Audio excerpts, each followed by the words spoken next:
Welcome in humanity to another edition of TSAT, which stands for Truth, Supersedes All Things at All Times, no matter what.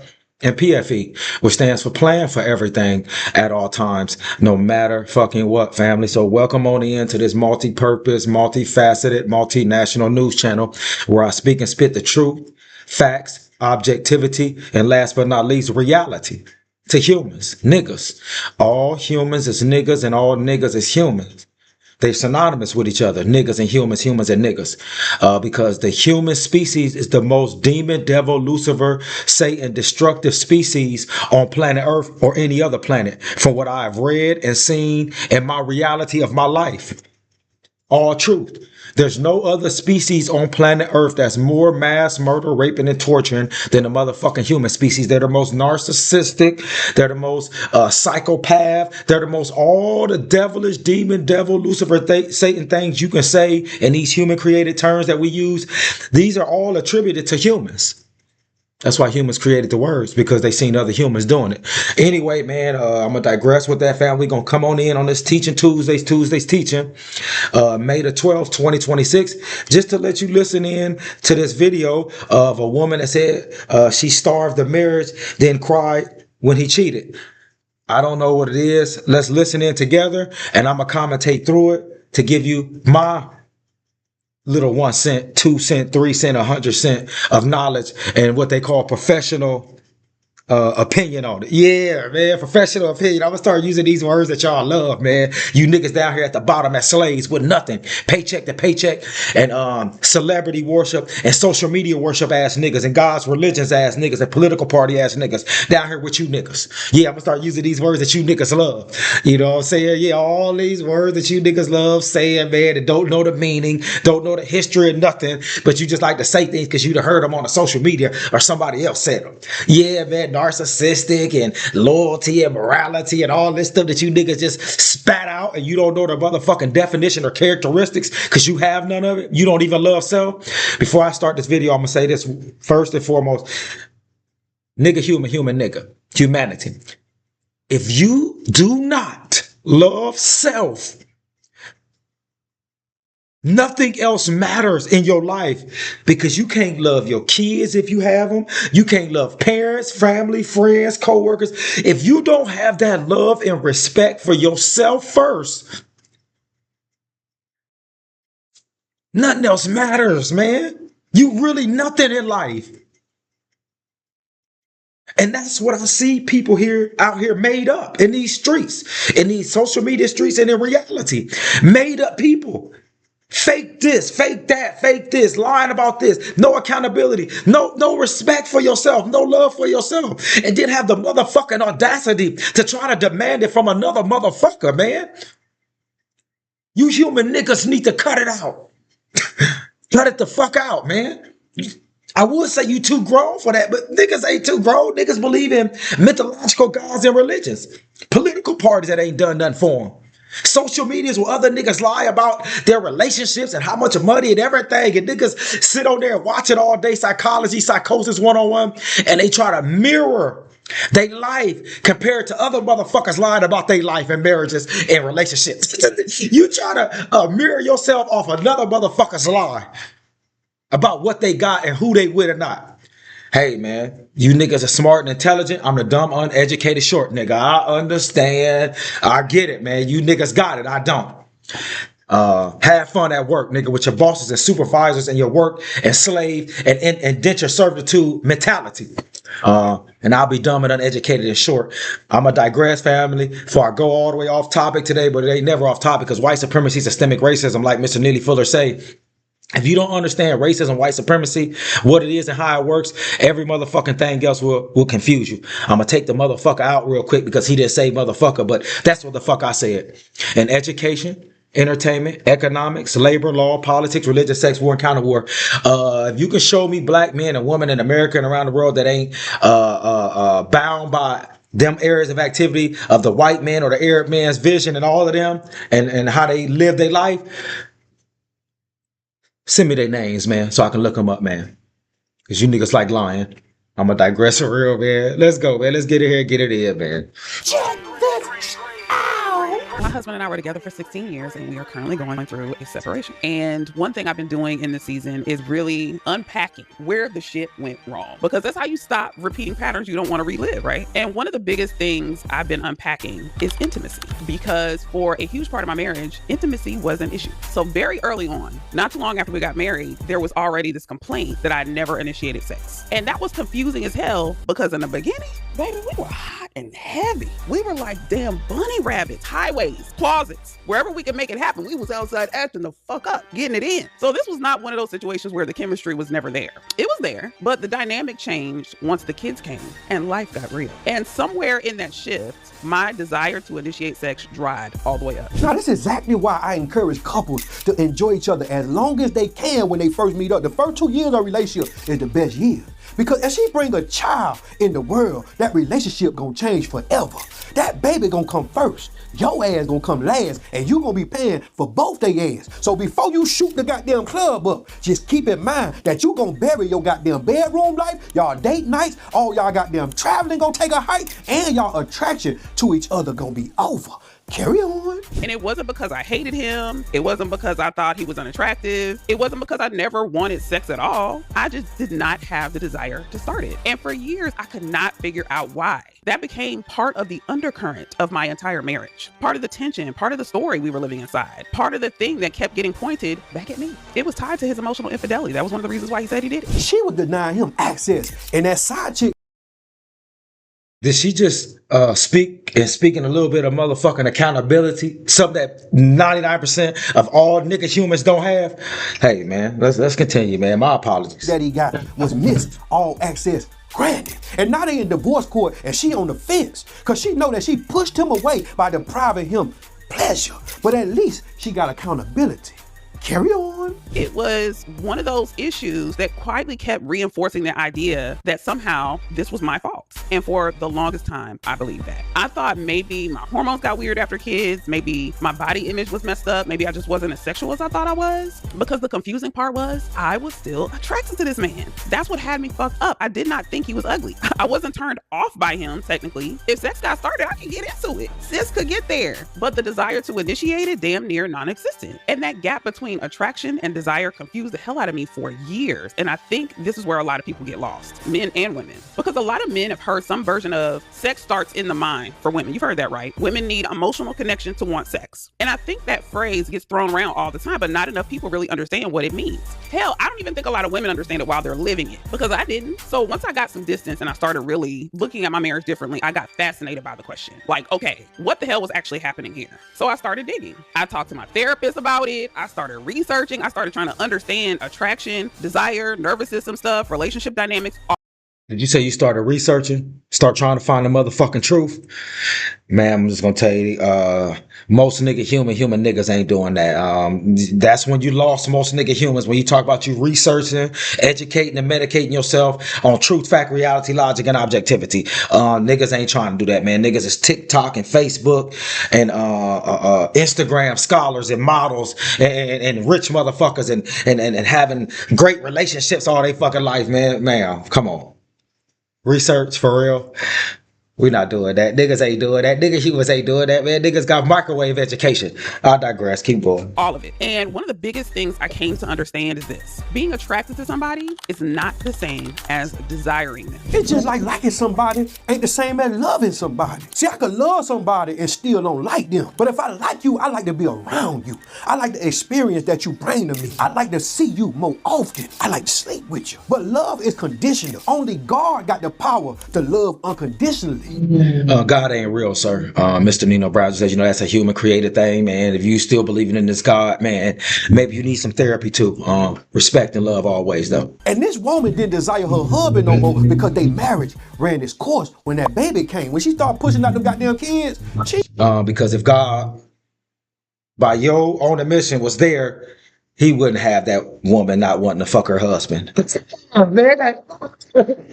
Hey man, look, I'm gonna give you the desire, because this God is all everything. Remember, it is even the God that gave you niggas y'all free will, what y'all niggas tell me. So you telling me is God, this motherfucking bitch ass God of y'all is putting desire and spirits in motherfucking women not to fuck their husbands and mates.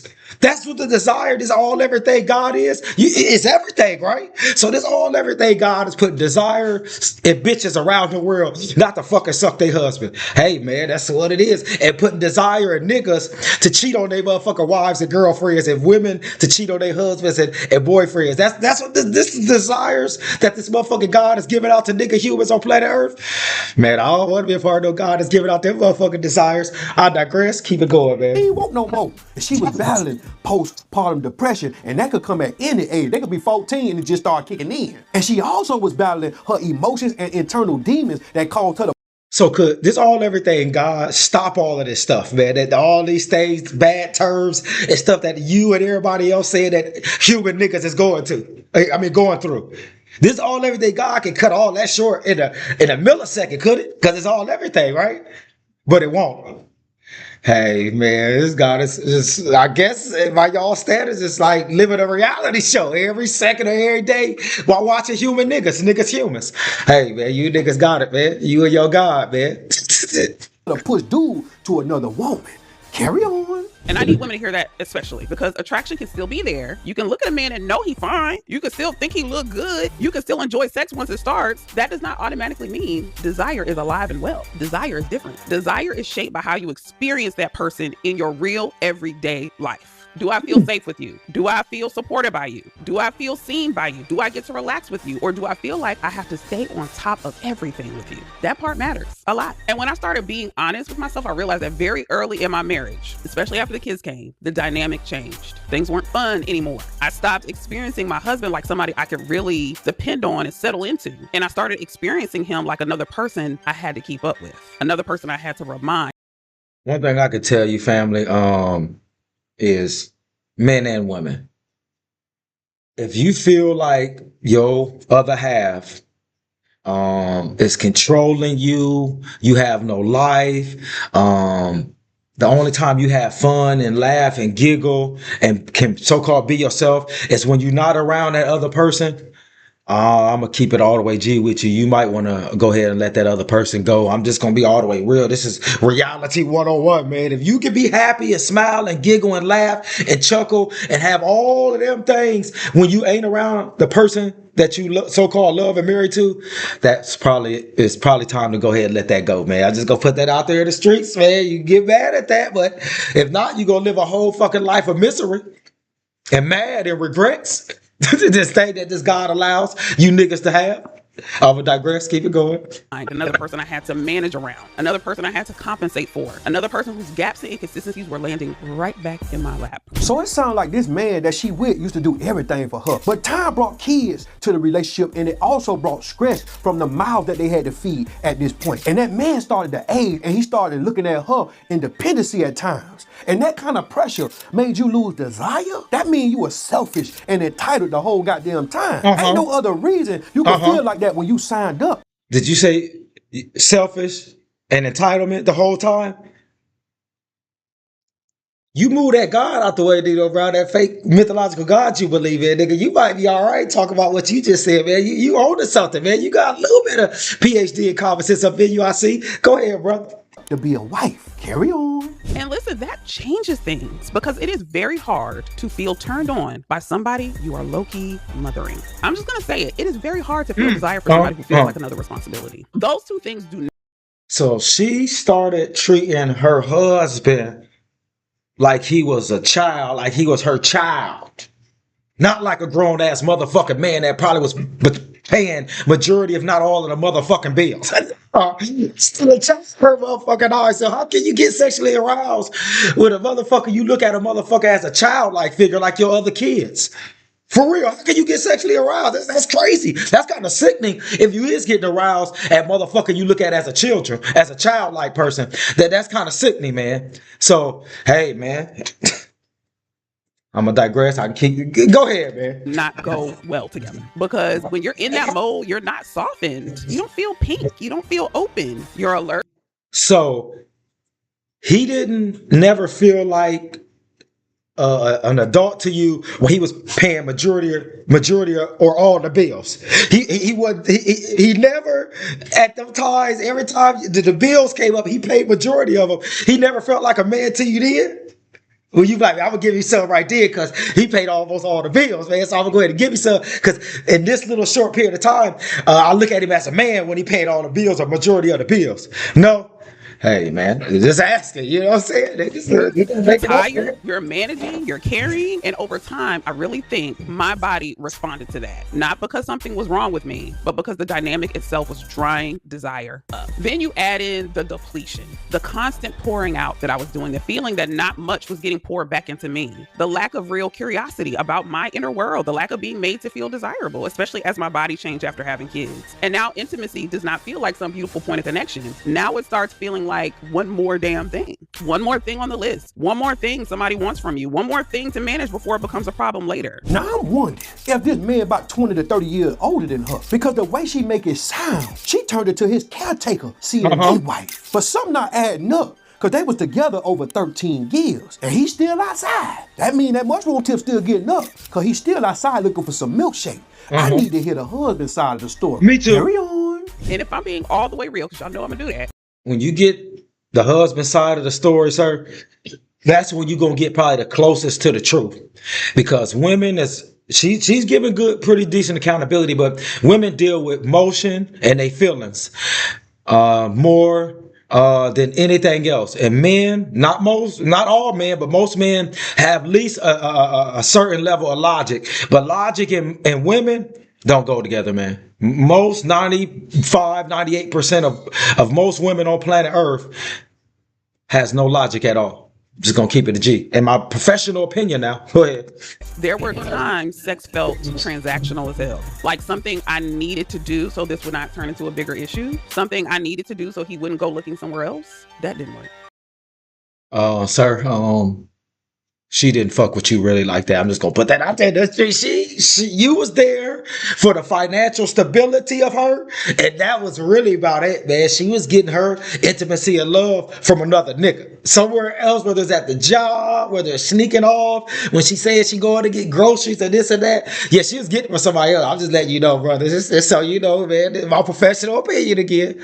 But digress. And once sex starts feeling like something you're doing to manage the relationship, that will tell you something. That means something. So yeah, my behavior ended up changing. I'd stay up late at night. I'd sit up in the living room on my computer. Sometimes I'd sleep in there. I created distance. And from the outside, I'm sure that He was act like she was just up all night stressing. She was up all night on all her social medias, nigga, going through and getting all her DMs and getting all her niggas in a row. You know what I'm saying? She tried to make it seem like she was up all night stressing and worrying.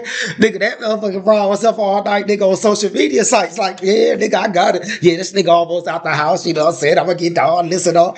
Oh, my fault. Go ahead. that looked like and felt like protection. But what I understand now is that a lot of that was self-protection. My system was trying to get some space from something that felt draining, loaded, and expectant. And I think this is where so many women get confused because we look at the outcome and immediately blame ourselves. We go, maybe my libido is broken. Maybe my hormones are off. Maybe my body changed. Maybe I'm the problem. When sometimes the real issue is that the conditions that support desire are just not there. So I'm not saying this like I'm the authority on everybody's marriage. I'm saying this because this is what I went through and I had to go hunting for language. Losing desire does not always mean you lost attraction. Sometimes it means you've been overfunctioning for so long that your body no longer experiences that person as somewhere to open up, only as somewhere else to work. And that is a very different conversation. Now, this is exactly why I think that marriage licenses should have an expiration date. They should expire every 3 to 5 years to give both of y'all a chance to agree to extend the terms. That's if y'all still want to be together. Because sometimes you might just outgrow the other party. And the worst place to be is in a relationship that you can't afford to leave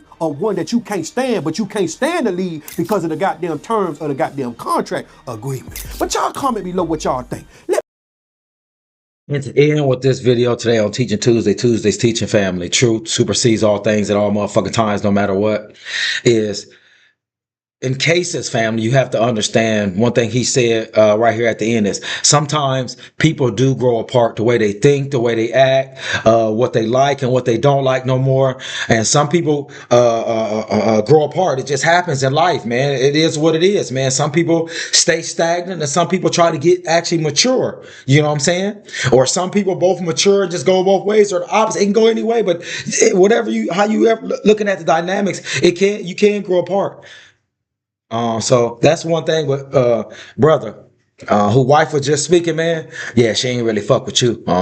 Like I said, you was financial stability, and financial stability, I'm gonna tell you, keep a motherfucker around, because if most nigga humans in America living paycheck to paycheck, and you got the stability where you always good, always been good 5, 10, 20 years, because that other half of yours, man or woman, that held it down financially, and you always, even if you lost or didn't have no job or anything, that other person always been financially stable since y'all been together, always been good with finances, and not making sure, and making sure y'all always got a house and cars and all of that and all the best stuff in life that you wanted. Hey man, sometimes that shit is hard to motherfucking leave. You can say, well, I really love him, but do you really love him? If the nigga or the Rob wasn't paying all the bills, do you still really love him like that? If it was the tables was turned and you was paying the majority of all the bills, would you still love him the same? Or would you tell him, man, get the fuck out my house? Cause it's my shit. I pay for everything, or majority of everything. Everything is in my name.